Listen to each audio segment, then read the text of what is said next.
एक कहावत है, prevention is better than cure. सभी लोगों ने सुनी होगी। लेकिन हम यहाँ बात कर रहे हैं prevention is only the only cure. मतलब बचाव ही उपचार है। बचाव बेहतर नहीं, बचाव ही उपचार है। हम बीमार ही ना पड़ें, बीमार पड़ें फिर ठीक होने के लिए साधन करें, उसके बजाय बीमार ही ना पड़ें वो ज्यादा अच्छा है, या बीमार होने के बाद फिर ठीक करने के लिए हम प्रयास करें वो ज्यादा अच्छा है। प्राकृतिक चिकित्सा और प्राकृतिक जीवन, हम वही कार्य करने की बात करेंगे आज कि कैसे हम बीमार ही ना पड़ें, स्वस्थ रहें हमेशा। तो स्वस्थ कैसे रहें, जाने स्वास्थ्य क्या है। सब लोग यही चाहते हैं ना, स्वस्थ रहें। स्वस्थ का मतलब क्या है, स्वास्थ्य का मतलब क्या है? WHO ने परिभाषा दी है स्वास्थ्य की। Health is a state of physical, mental, social and spiritual wellbeing. शारीरिक, मानसिक, सामाजिक और आध्यात्मिक रूप से हम अच्छी स्थिति में हो, ये हमारा स्वास्थ्य है। केवल रोग ना होना स्वास्थ्य नहीं है, वो एक हिस्सा है उसका। लेकिन संपूर्ण स्वास्थ्य का क्या अर्थ है वो समझें और देखें। हम अपने अपने अंदर चेक करें, क्या हम इन कसौटियों पर खरे उतरते हैं, क्या हम सच में स्वस्थ हैं, ये जानें। तो शारीरिक स्वास्थ्य के पैमाने क्या है? कब कहें कि शरीर से स्वस्थ है? तो शारीरिक स्वास्थ्य के पैमाने हैं, चाहे तो आप नोट कर लीजिए। नंबर 1, रोग ना हो। नंबर 2, दर्द ना हो। नंबर 3, नींद अच्छी तरह से आती हो। नंबर 4, भूख अच्छी तरह से लगती हो। नंबर 5, शौच समय पर सही मात्रा में आता हो। नंबर 6, शरीर में इतना हल्कापन हो कि हमें शरीर का भान न हो। कोई भी अंग हम कब हमें कब महसूस होता है? जब वहां कुछ भारीपन है, कुछ दर्द है, कुछ खुजलाहट है, कुछ अकुलाहट है, तो वो में हमें महसूस होता है। जो अंग पूरी तरह से स्वस्थ होता है उसका हमें भान नहीं होता है। तो पूरे शरीर में इतना हल्कापन हो कि हमें शरीर का भान न हो। नंबर 7, शरीर का अंग विन्यास, बॉडी प्रोपोर्शंस ठीक हो। जितनी हमारी लंबाई है उस हिसाब से हमारा वजन हो। और हमारा पोस्चर, अंग विन्यास ठीक हो। कमर झुकाकर बैठे हैं, ये क्या है? रॉन्ग पोस्चर, गलत अंग विन्यास, रोगों का बहुत बड़ा कारण। कमर सीधी करके बैठे। थोड़ा सा अभ्यास की बात है, फिर वो एक बार 5-7 दिन तक अपने को ध्यान रखना पड़ता है, फिर अभ्यास में आ जाता है तो फिर वो सहज हो जाता है। तो 7वां पॉइंट हो गया, अंग हमारा अंग विन्यास ठीक हो। नंबर 8, कार्य करने का उत्साह हो। कोई भी हम, ये शरीर और मन दोनों का पॉइंट है, मन से भी कार्य करने का उत्साह हो, शरीर में भी कार्य करने की क्षमता हो। तो ये है हमारे शारीरिक स्वास्थ्य के पैमाने। एक बार वापस से बोल देता हूँ, रोग ना हो, दर्द ना हो, नींद अच्छी तरह से आती हो, भूख अच्छी तरह से लगती हो, शौच समय पर सही मात्रा में आता हो, शरीर में इतना हल्कापन हो कि शरीर का भान ना हो, शरीर का अंग विन्यास ठीक हो और कार्य करने का उत्साह। मानसिक स्वास्थ्य का अर्थ क्या है? मन का कार्य क्या है? 1 मिनट में हम 25 से 30 विचार करते हैं, ये नॉर्मल अवस्था में। जब नकारात्मक चिंतन चलता है ये स्पीड पहुंच जाती है 50 से 60 विचार प्रति मिनट। जब सकारात्मक चिंतन होता है ये स्पीड रह जाती है 6 से 10 विचार प्रति मिनट। एक एवरेज है। मन की जो आइडियल स्टेट है वह निर्विचार स्थिति, जीरो थॉट, कोई विचार ना हो। लेकिन वो लगभग असंभव सी स्थिति है, कुछ ना कुछ विचार चलते हैं, ज्ञानियों के भी चलते हैं। वो उनके कार्य के विषय में सकारात्मक विचार चलते हैं। तो हमारा मन व्यर्थ के विचारों से, नकारात्मक विचारों से बचकर सकारात्मक विचारों की अवस्था में आ जाए, यह हमारा मानसिक स्वास्थ्य है। अब मन के विचारों का कारण क्या है और उनको हम कैसे देख सकते हैं, कैसे पहचान सकते हैं कि हमारे विचार सकारात्मक है क्या नहीं है, हमारा मानसिक स्वास्थ्य ठीक है या नहीं है? अपने 5 मिनट के विचारों को चेक करें, क्या चल रहा है, किस दिशा में चल रहा है। आप देखेंगे 95% से ज़्यादा विचार किस बारे में चल रहे हैं? या तो भूतकाल के बारे में, या भविष्य के बारे में, या दूसरों के बारे में। और मजे की बात है, इन तीनों पर हमारा नियंत्रण नहीं है। तो इनके लिए जो हम अपनी ऊर्जा लगा रहे हैं, हर विचार एक ऊर्जा है, तो जितने विचार चल रहे हैं उतनी वो ऊर्जा का हमारा क्षरण हो रहा है, वो ऊर्जा बह रही है व्यर्थ में। तो देखें हमारे विचार किस दिशा में है। इन तीनों पर हमारा नियंत्रण नहीं है, तो इनके बारे में विचार करना व्यर्थ है। तो फिर विचार किसके बारे में करना है? स्वयं के बारे में और वर्तमान के बारे में। प्लानिंग बनाना एक अलग बात होती है। हम कोई भी कार्य करते हैं, एक प्लानिंग बनाते हैं। आज जैसे सुबह प्लानिंग बनाई कि दिन भर क्या क्या करना है, कितनी देर लगती है? मुश्किल से 10 मिनट। उसके बाद जो हम सोचते रहते हैं, शेख चिल्ली के सपने बुनते रहते हैं, फिर मैं वहां जाऊंगी, फिर वो ये कहेगा, फिर मैं उसको ये कहूंगी, ये जो चलता है ये व्यर्थ का चिंतन है।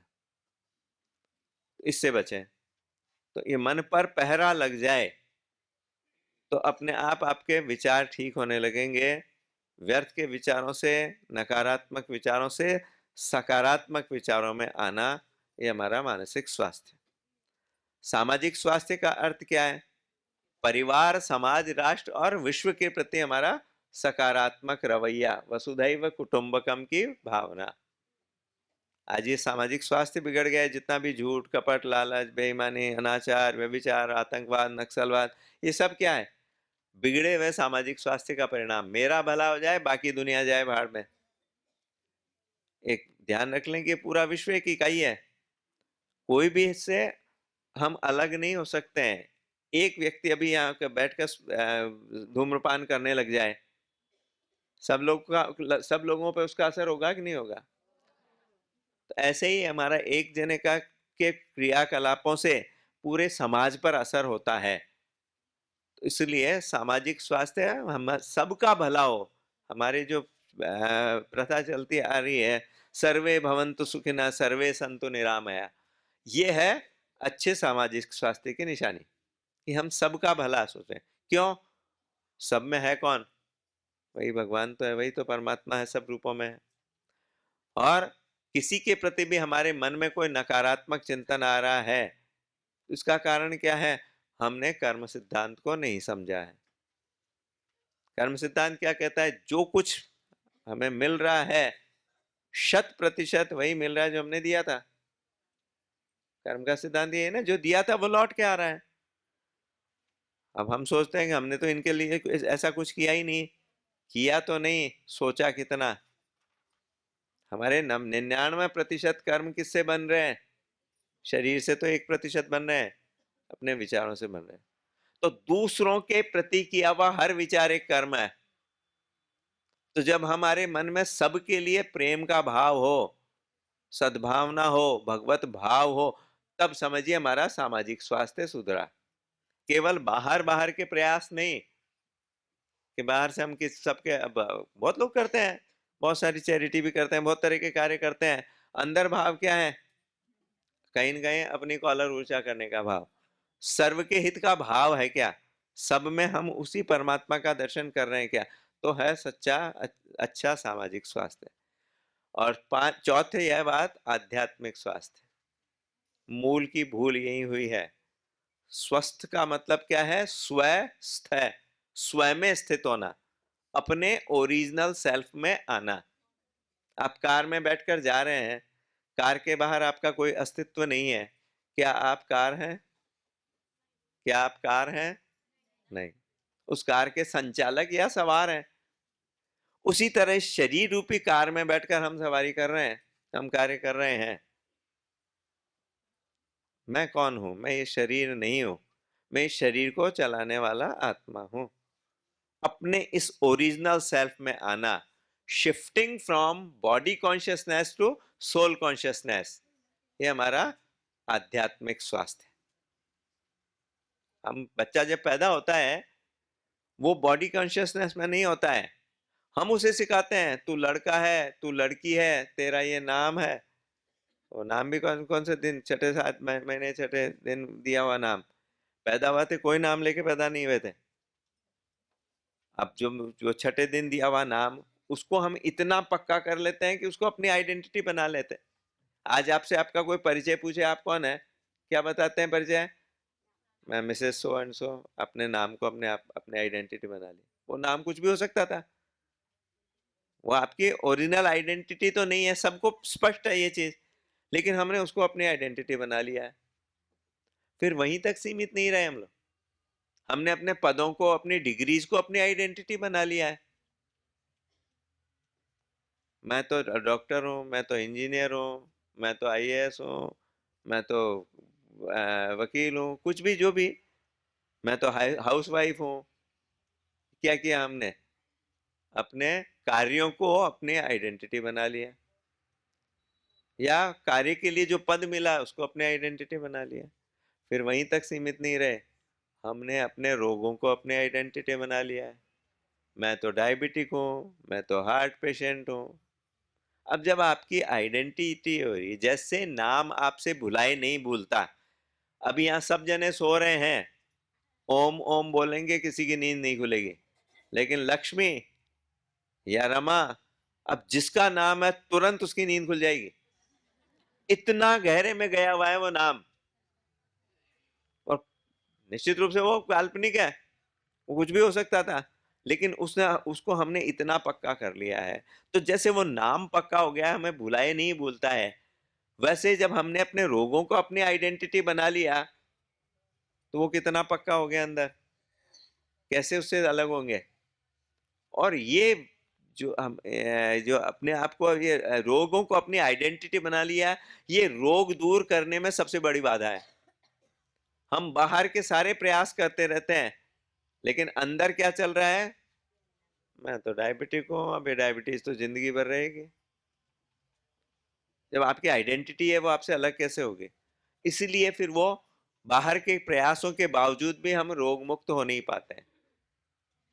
तो पहली बात तो हमें हमेशा ध्यान रखना, स्वस्थ रहना है, रोग हो ही ना, वो तो सबसे अच्छी बात है, लेकिन अब भी कैसे स्वस्थ हुआ जा सकता है? तो अपनी ओरिजिनल आइडेंटिटी में आए, मैं स्वस्थ प्रसन्न आत्मा हूं, I am happy healthy soul. इस सोल कॉन्शियसनेस में रहेंगे, स्वस्थता के प्रसन्नता के भाव में रहेंगे, तो शरीर भी उन वाइब्रेशंस का प्रभाव शरीर पर पड़ेगा और शरीर स्वस्थ होगा। 1 मिनट में हमारी 25 से 30 करोड़ पुराने सेल्स नष्ट हो रहे हैं, नए पैदा हो रहे हैं। 6 से 9 महीने में पूरा शरीर बदल जाता है, एक एक कोशिका बदल जाती है। जिस समय हम सकारात्मक चिंतन में हैं, स्वस्थ कोशिकाओं का निर्माण कर रहे हैं। जिस समय नकारात्मक चिंतन में हैं, बीमार कोशिकाओं का निर्माण कर रहे हैं। अब हमारी चॉइस है ना ये, कि हमें स्वस्थ कोशिकाओं का निर्माण करना है या बीमार का निर्माण करना है। अब हर समय आप स्वस्थ कोशिकाओं का निर्माण करते जाएंगे, कोई बीमार कोशिकाएं नहीं रहेंगी, तो कोई रोग रहेगा क्या? तो क्योर इज 100% पॉसिबल। आज अपने बिलीफ सिस्टम में, अपने जो विचारों की बात मैं कर रहा था, 95% विचार हमारे सबकॉन्शियस लेवल से, अवचेतन मन से चलते हैं। वहां पर अगर ये बैठी हुई बात है कि भाई ये रोग तो रहेगा, तो वो बाहर के कितने भी प्रयास करते रहें। और यही बात आध्यात्मिक क्षेत्र में भी है। अवचेतन में बैठा हुआ ये दूसरा व्यक्ति है, ऐसा है, इसकी तो आदत ही ऐसी है, हमने जो धारणा बनाई रखी है, वो धारणाएं अवचेतन मन में इतनी प्रवेश कर जाती है। अब बाहर से हम सुन रहे हैं कि भगवान का रूप है, लेकिन अंदर क्या बैठा हुआ है? ये तो है ही ऐसा निकृष्ट व्यक्ति। अब वो बाहर के विचार कितने हैं? 5%। और अंदर चेतन में क्या चल रहा है? तो वो जो हमारे बिलीफ सिस्टम में जो बात बैठी हुई, धारणा में जो बैठी हुई है, वो हमारे विचारों का बहुत बड़ा सोर्स, और उसको ठीक करना है। क्योंकि जैसे हम विचार कर रहे हैं, वैसा उसका परिणाम आ रहा है शरीर पर, वाइब्रेशंस वैसे ही क्रिएट हो रहे हैं, वैसा ही उसके ऊपर असर आ रहा है। तो जितना हम सकारात्मक चिंतन में रहेंगे, जितना हम सोल कॉन्शियसनेस में रहेंगे। सोल कॉन्शियसनेस में तो सबके प्रति वही भाव है, आत्मा अलग अलग थोड़ी है, वो एक ही तो तत्व है जो सब में व्याप्त है। इस भाव में रहेंगे तो फिर कहीं पर भी कोई दोष दृष्टि आएगी नहीं, कोई नकारात्मक चिंतन आएगा नहीं, और ये स्वस्थता की दिशा में सबसे बड़ा कदम होगा। तो हर समय अपने आप को इन वाइब्रेशंस में रखें, मैं स्वस्थ प्रसन्न आत्मा हूं। ये भाव जितना जितना अंदर प्रबल होगा, जितना पक्का होगा, उतना उसका असर इस शरीर पर भी पड़ेगा, ये शरीर भी स्वस्थ रहेगा। तो विचारों में ये ध्यान रख लें, जिसका चिंतन उसका पोषण। एक सूत्र हमेशा याद रख लें, जिसका चिंतन उसका पोषण। अगर बीमारी का चिंतन कर रहे हैं तो बीमारी को बढ़ाने का काम कर रहे हैं, और अपने आप को स्वस्थता के वाइब्रेशन दे रहे हैं, स्वस्थता, तो वो हम स्वस्थ होने की दिशा में आगे बढ़ रहे हैं।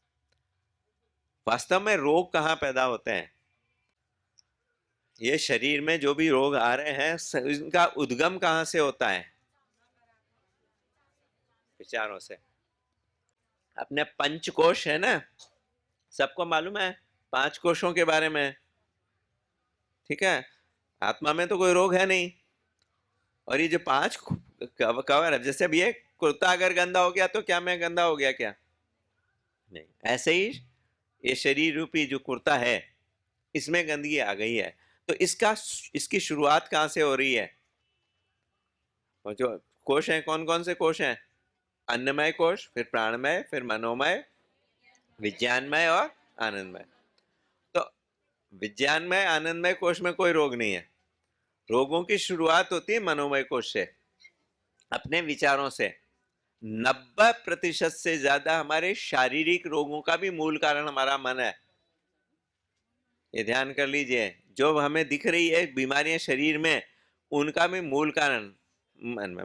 मानसिक बीमारियां तो 100% वो तो है ही मनोमय कोश की, मन की बीमारी, लेकिन 90% से ज्यादा शारीरिक बीमारियों का भी मूल कारण मन है, जिनको बोलते हैं साइकोसोमेटिक डिजीज या मनोदैहिक रोग।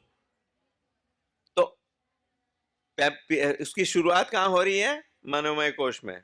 मनोमय कोश अमूर्त है, उसका कोई रूप आकार नहीं है। फिर उसका असर होता है प्राणमय कोश में, प्राणों के स्पंदन में। आप कोई भी कैसा विचार करते हो, आपके प्राण के शक्ति पर उसका असर होने लगता है। और प्राण का वाक्य क्या है? श्वास, तो श्वास पर असर होने लगता है।